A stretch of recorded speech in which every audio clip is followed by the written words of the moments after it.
Est-ce la première fois qu'un bateau de plus de 100 000 tonnes prend la passe de Carling? Ce n'est pas la première fois qu'un pétrolier de plus de 100 000 tonnes entre en Manche, ni se dirige vers les ports anglais, car dès l'an dernier, il est arrivé au Havre des navires de plus de 100 000 tonnes. Et c'était normal qu'il soit en pilotage automatique?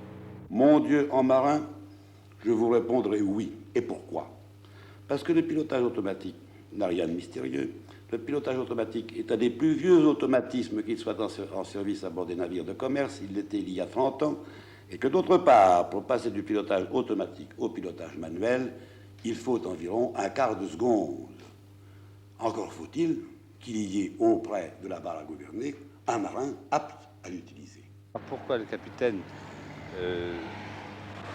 a pris une route qui était dangereuse, qui est indiquée sur les cartes, et pourquoi il n'a pas tenu compte des signaux qui lui étaient envoyés par le bateau phare et a lancé son bateau sur des récifs comme ça. On m'a dit que le bateau-feu avait envoyé des signaux, adressé des signaux d'avion, que des pêcheurs de Douarnenez ou d'Audierne, et même d'ailleurs, lui ont envoyé des fusées en lui disant que s'il continuait comme ça, il allait se démolir sur les cailloux. Il n'en a pas tenu compte. Alors, ceci me fait penser une chose, c'est que le temps était clair, qu'il n'y avait pas de brume.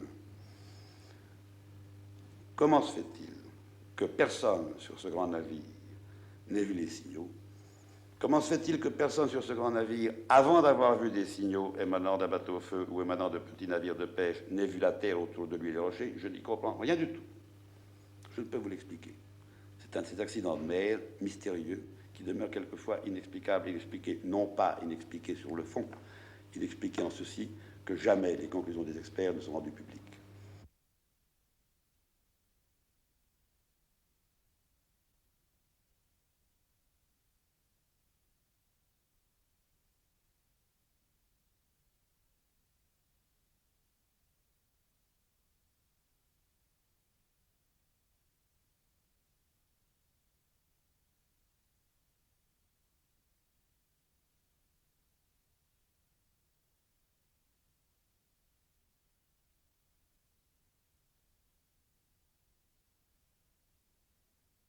Et pourquoi la nappe n'a-t-elle pas été traitée au large? Les moyens de lutte au large, qui sont actuellement connus, ne permettent pas d'assurer une destruction totale. On peut disperser la nappe de façon plus ou moins totale, de façon plus ou moins fragmentaire, mais on ne sait pas la détruire totalement, et en particulier, on ne sait pas contrôler la destruction d'une nappe de plusieurs centaines de kilomètres carrés.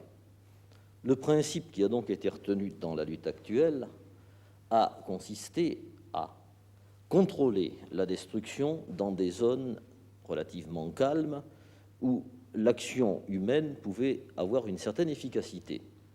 Existe-t-il des moyens de fixer le mazout répandu dans l'eau de mer?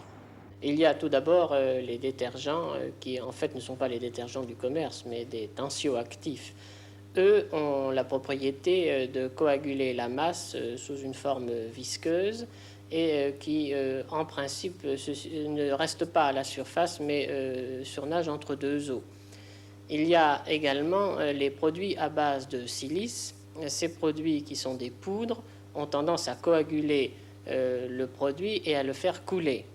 Et puis, il y a des produits à base de ponce, enfin de matière volcanique, qui coagulent également le produit et le font surnager.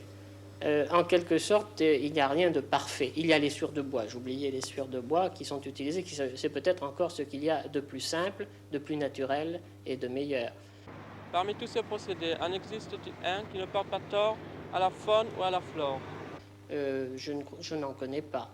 Je n'en connais pas. Il faut dire que, en plus, j'ai l'impression que les détergents sont un supplément nocif que l'on ajoute à la nappe et que ça n'est pas tellement souhaitable. En tous les cas, en France, nous nous sommes personnellement opposés à l'utilisation de ces produits.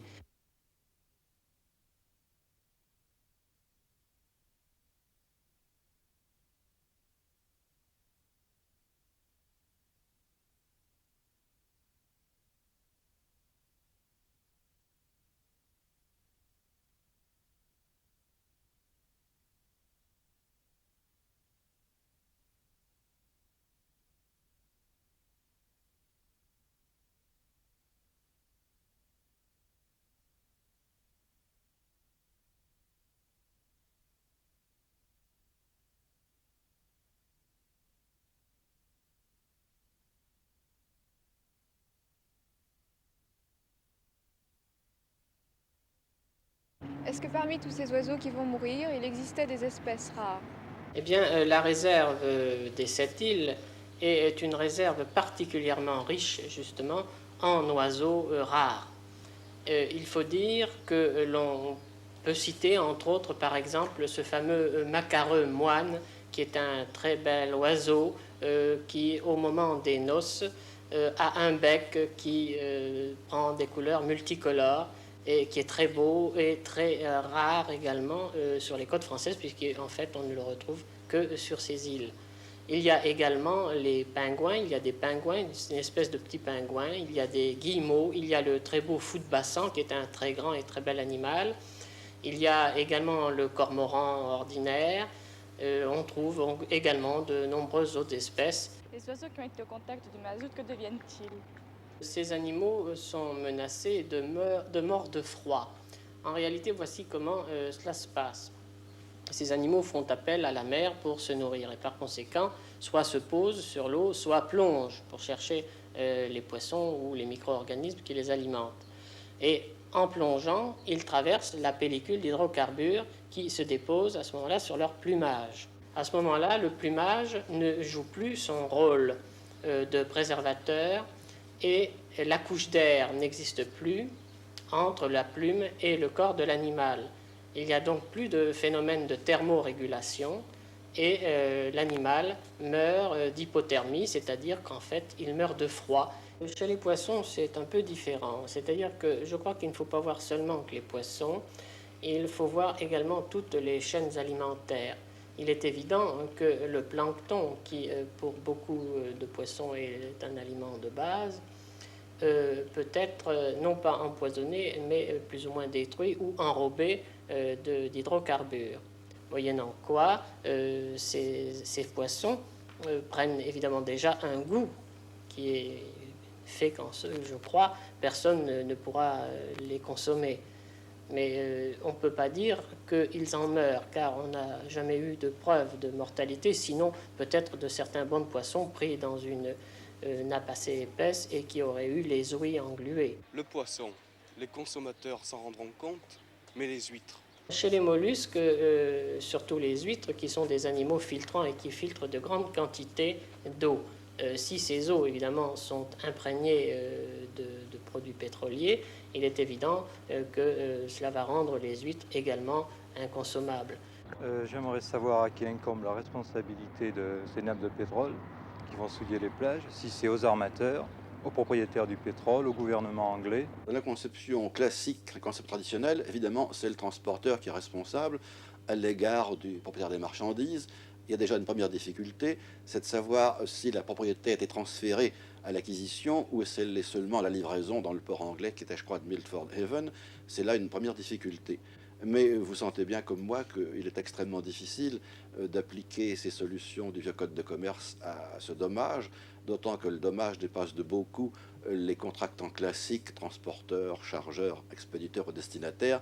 Il y a en cause maintenant des États, des personnes par conséquent complexes et puissantes, et c'est ce qui fait, je crois, toute la difficulté de cette malencontreuse affaire. Une autre difficulté qui pèse sur toute cette affaire tient à la complexité de la situation juridique. Le Torrey Canyon porte ce qu'on appelle, dans notre langage de juriste, un pavillon de complaisance. Il bat en effet pavillon du Libéria. Ce que je sais d'une manière très certaine, c'est que au Libéria, pas plus qu'à Panama, il n'existe aucune législation maritime proprement dite, il n'existe aucun travail maritime proprement, aucun code du travail maritime au sens propre du mot. Je ne veux pas dire pour autant, je m'en garderai bien, que tous les navires qui battent pavillon libérien ou tous les navires qui battent pavillon panaméen sont mal produits, ce serait faux. Je sais par expérience personnelle que d'excellents armateurs de nationalités diverses appartenant aux deux continents font naviguer dans d'excellentes conditions de sécurité nautique des navires de pavillon libérien et des navires de pavillon panaméen. Mais, alors qu'en Angleterre, en France, en Allemagne, dans tous les pays européens, en Italie, aux États-Unis, l'état-major et l'équipage embarqués à bord doivent obéir à certaines normes, doivent, surtout lorsqu'ils sont chargés de hautes responsabilités comme celle qui a conduit le Torrey Canyon à la catastrophe, posséder un certain nombre de brevets, un certain nombre de titres professionnels qui s'acquièrent par l'enseignement, par l'apprentissage et par l'expérience. Un très grand nombre de navires battant pavillon libérien, le plus grand nombre d'entre eux probablement, ont des états-majors ainsi constitués. Toutefois, alors que dans les pays que je viens de citer, comme la France et l'Angleterre, la Hollande et l'Allemagne, les armateurs sont tenus d'embarquer des marins capables, aucun texte, nulle part, ne les oblige à le faire sur les bateaux de pavillon libérien ni panaméen. Et ici peut intervenir un risque d'accident. Notez, ne me faites pas dire ce que je ne dis pas. Étant donné que la catastrophe a eu lieu il y a environ 3 semaines sur les côtes de Cornouailles, était-il pas possible de prendre des dispositions un peu plus vite que les autorités françaises les ont prises? Le 24 mars, et bien avant que les Britanniques aient cessé leur action sur le Torrey Canyon, alors qu'ils croyaient encore être maîtres de la situation et que nous étions fondés nous-mêmes à penser qu'ils en viendraient à bout, nous avions déjà pris le contact avec eux et qui plus est, dès le 24 mars, nous avions commandé déjà pour 1 400 000 francs de détergents et d'agglomérants pour essayer d'arrêter le pétrole et de conjurer la menace que nous pressentions possible sur notre littoral. Tout de suite après, s'est déclenché un dispositif de grande envergure, contrairement à ce qu'on pense. La surveillance aérienne a été immédiatement engagée avec les moyens de l'aéronaval. Elle n'a pas cessé depuis. Dès le 25, une mission a été envoyée en Angleterre. Le Premier ministre a créé aussitôt après un groupe d'études permanent qui n'a pas cessé, lui non plus, de se mettre au contact des Britanniques, d'y aller en mission, de voir les procédés qui étaient employés. Et le 4 avril, c'était la réunion des 10 préfets de la zone menacée. 10 préfets, c'est-à-dire tous les préfets, y compris les préfets de la Bretagne, car en dépit de tout ce qu'on avait pu dire, on pensait effectivement à une possibilité tout de même de pollution de la côte bretonne. Alors, monsieur, d'où vient que, à l'arrivée de ce mazout sur les côtes bretonnes, on est crié à l'affolement? On a crié à l'affolement pour une raison très explicable. C'est que les populations qui voyaient arriver cette marée noire, comme on l'a dit ensuite, ont vu un phénomène unique dans l'histoire du monde. On n'a jamais vu une chose semblable. Et quand on voit un phénomène de ce genre-là, on ne peut pas manquer d'entrer dans un certain désarroi, car on ne sait pas par quel bout le prendre. On avait d'ailleurs vu, par ce qui avait été entrepris par nos voisins, que ça n'est pas particulièrement aisé. Pouvez-vous me dire, après avoir évalué les dégâts occasionnés par cette catastrophe, ce que le gouvernement va prévoir pour dédommager les collectivités et les personnes sinistrées? Vous me posez une question qui m'obligerait à anticiper sur les décisions du gouvernement. Il est très probable que M. Fouché, qui en est parfaitement conscient, saisira le gouvernement de propositions à cet égard. D'ores et déjà, il existe un fonds de secours interministériel qui permet, dans les cas de grands sinistres et calamités, d'apporter une aide assez rapide aux victimes de ces sinistres. Il existe même un fonds de secours d'urgence qui, pour le cas où certains seraient ruinés par l'événement, permettrait de les aider à se tirer d'affaire. Pour les mesures d'ordre très général et pour un sinistre de cette envergure, il faut évidemment envisager des mesures exceptionnelles. Comment est-ce que ça va se passer sur les plages cet été? Est-ce qu'on va pouvoir se baigner? Si on pourra se baigner sur les plages bretonnes, vous n'ignorez pas que depuis le 18 mars, date de l'échouement du Torrey Canyon, les plages anglaises sont nettoyées. Il n'y a aucune espèce de raison de penser que les plages bretonnes, étant donné le tempérament des Bretons qui vaut bien celui des Britanniques et leur courage, d'ici au mois de juin, les plages bretonnes ne seront pas nettoyées et aussi accueillantes qu'elles l'étaient dans le passé.